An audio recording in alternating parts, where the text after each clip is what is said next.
నాంపల్లి కోర్టుకు దగ్గుబాటి ఫ్యామిలీ హాజరుపై ఉత్కంఠ నెలకొంది.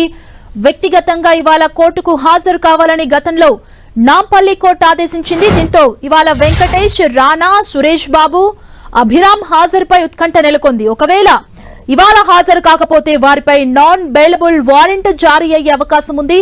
దక్కన్ కిచెన్ హోటల్ కూల్చివేత కేసులో ఇవాళ నాంపల్లి కోర్టులో విచారణ జరగనుంది. కేసు నమోదై నెలలు గడుస్తున్నా దర్యాప్తు జరగడం లేదన్న ఆరోపణలున్నాయి. గతంలో లాయర్ ద్వారా వ్యక్తిగత బాండ్లు సమర్పించడాన్ని నాంపల్లి కోర్టు తిరస్కరించింది.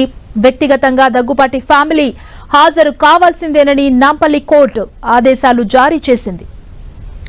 కోర్టు ఆదేశాలను ధిక్కరించి దక్కన్ కిచెన్ హోటల్ కూల్చివేశారన్న ఆరోపణలతో సినీ నటులు దగ్గుపాటి వెంకటేష్, రాణా, అభిరామ్తో పాటు నిర్మాత సురేష్ బాబుపై గతంలో కేసు నమోదైంది. దక్కన్ కిచెన్ హోటల్ ని 2022 నవంబర్ 13న అక్రమంగా కూల్చివేశారని హోటల్ యజమాని నందకుమార్ ఫిర్యాదు చేశారు. ఇదే అంశానికి సంబంధించి మరింత సమాచారం మా ప్రతినిధి కిరణ్ మనకు అందిస్తారు. కిరణ్,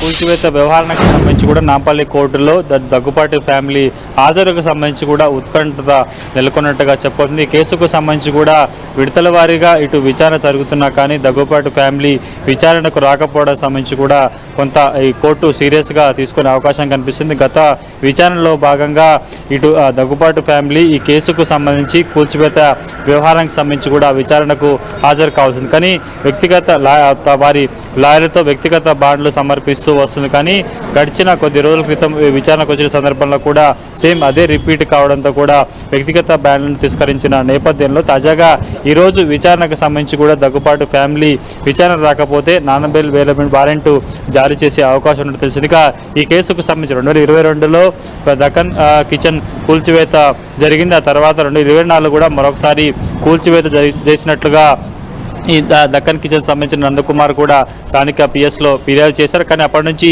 కేసు పురోగతి లేకపోవడంతో ఆయన నాంపల్లి కోర్టును ఆశ్రయించారు. కానీ ఇక ఈ అంశానికి సంబంధించి కూడా ప్రస్తుతానికైతే తాజాగా ఇటు కోర్టు ఆదేశాల మేరకు గత ఏడాది కూడా ఫిలిం నగర్ పిఎస్లో మరొక కేసు నమోదైంది. ఇక ఈ కేసుకు సంబంధించి కూడా విచారణ సరిగ్గా సాగట్లేదంటూ కూడా పలుమార్లు ఇటు నందకుమార్ సంబంధించిన తరపు న్యాయవాది ఇటు న్యాయమూర్తి తీసుకువెళ్ళిన పరిస్థితి కనిపిస్తుంది. కానీ ప్రతిసారి విచారణ జరుగుతున్న సందర్భంలో దగ్గుపాటి ఫ్యామిలీకి సంబంధించి కూడా కోర్టుకు గైహాజరు వస్తున్న తరుణంలో ప్రస్తుతానికైతే ఈరోజు కూడా మధ్యాహ్నం 3 గంటలకు ఈ కేసుకు సంబంధించి కూడా విచారణకు వచ్చే అవకాశం తెలిసిన నేపథ్యంలో ప్రస్తుతానికైతే ఈరోజు దగ్గుపాటి ఫ్యామిలీ వెంకటేష్తో పాటు రానాతో పాటు మరికొంతమంది కూడా వస్తారా రాదన్న ఉత్కంఠ నెలకొన్న పరిస్థితి కనిపిస్తుంది. కాబట్టి ఖచ్చితంగా ఎందుకంటే గతంలో కొన్ని వ్యక్తిగత బాండ్లు సమర్పిస్తూ వచ్చిన నేపథ్యంలో కూడా ఈ రోజు విచారణకు సంబంధించి కూడా దగ్గుపాటి ఫ్యామిలీ విచారణకు హాజరు కాకపోతే నాన్ బెయిలబుల్ వారెంట్ కూడా జారీ చేసే అవకాశం ఉంది. కాబట్టి ప్రస్తుతానికైతే వారు వస్తారా రాదన్న ఉత్కంఠ